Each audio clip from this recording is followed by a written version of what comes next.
Hi, this is Chris Frew with BioBuzz at the QNova LifeSciences Partnership Forum, part of JP Morgan Healthcare Week. I'm here with Sherif Soliman with Matregenix. Thank you for joining me today. Thanks for having me. Yeah, my pleasure. I'd love for you to talk to our users a little bit. Tell them a little bit about who you are and your company. So myself, again, my name is Sherif Soliman, founder and CEO of Matregenix. About myself, actually, just going back, I grew up in the Sinai Desert of Egypt, and I believe that background gave me a very unique perspective on resilience and building things from nothing. So I became a biomedical engineer, and then I had my PhD in material science. Then I dove into this world of nanofibers and electrospinning exactly over about 20 years ago. Mm-hmm.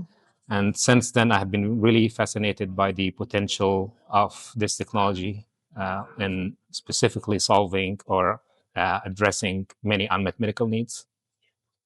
So how are you applying the nanofiber technology right now through your company into the market? So nanofibers are basically nanomaterials of fiber shape. They're very, very tiny fibers that is about 1,000 times smaller than the width of a single human hair. So we applied it through a technology called electrospinning, basically applying high voltage to a polymer solution, and with the field difference, you end up having nanofiber created in a non-woven fashion. That these matrices essentially mimic your native extracellular matrix, and they become a scaffolding material that help regenerating tissue. So electrospinning on nanofibers are our core technology that we have been applying it, and we have developed multiple products in the pipeline based on this technology. That's exciting. Tell us about a couple of products that you're working towards right now. So we have one of our targets, like main target is soft tissue repair applications. And our initial targets right now, we have been working on areas like wound healing, rotator cuff repair for shoulder surgeries, and also dental barrier membranes for guided bone regeneration. Those are three of our main beachhead indications. However, we have many other indications and applications have been in the pipeline under development right now. Where are you with your lead applications, and what are the next steps you're working towards this year? So the lead application, we're still preclinical. We have been basically finalizing all the preclinical studies and hoping within the next year we will have our initial 510K clearances coming out to the market. Well, that's an exciting time to look forward to this year.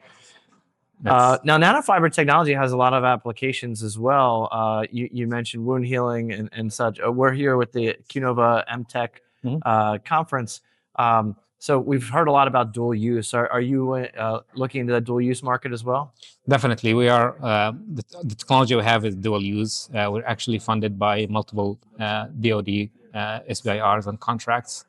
And we have demonstrated how this technology can be useful for both our warfighters and as well as the civilian market, which we have two different strategies for most of these products, and specifically for defense applications, obviously, because we're trying to come up with a new material that replaces the gold standard biological materials that have significant limitations when it comes to the DoD use because of the logistical challenges and requiring special storage conditions and limited shelf life. So we're trying to actually solve all these issues through coming up with a new material that would replace these materials, and that's one of the main value propositions of the technology that we have. Now, are you pursuing this with your company as a product-based company, or is it a platform? Are you are you applying it broadly, and you have a couple of the core products you're building? Tell us a little bit more about the business strategy. So the business strategy here, actually, it's both, I would say. We have built a very unique business model that allowed us to 100% bootstrap this company to be where we are today with zero outside funding. And when I say it's a hybrid business model that allows us basically to offer contract development and manufacturing based on this platform technology. So the core technology is the same, where we offer the contract development and manufacturing services. We generate revenue through that model, and we reinvest that 100% back into R&D to advance our own product developments. So with that model, basically, besides us realizing that we need to be vertically integrated, we also manufacture our own machines. So we have been very successful in the contract development and manufacturing, not just generating revenue, but also having like a great reputation in the market, that with our ability to turn a proof of concept or idea quickly into a prototype, and that has basically we're helping the commercial market finally to adapt this technology, which has been known for a while, has been very well established in academia, but has not been translated into an actual commercial products. And you feel good about where we are right now, at a good point where the market's ready to start translating this into commercial products? We believe that this is the golden time finally arriving for nanofibers. People have been talking a lot about the potential about nanofibers, tons of publications, very well established, like in academia again. But then the translation has not happened because of some limitations. Instead of talking about them, I would say that this limitation has already been overcome. And this is the right time for many, many companies and innovators actually to adapt this technology to address many unmet medical needs finally. That's great. Now you're here in San Francisco at JP Morgan Week. Are you raising capital? What are your goals here this week? So this is actually my first time ever in JPM.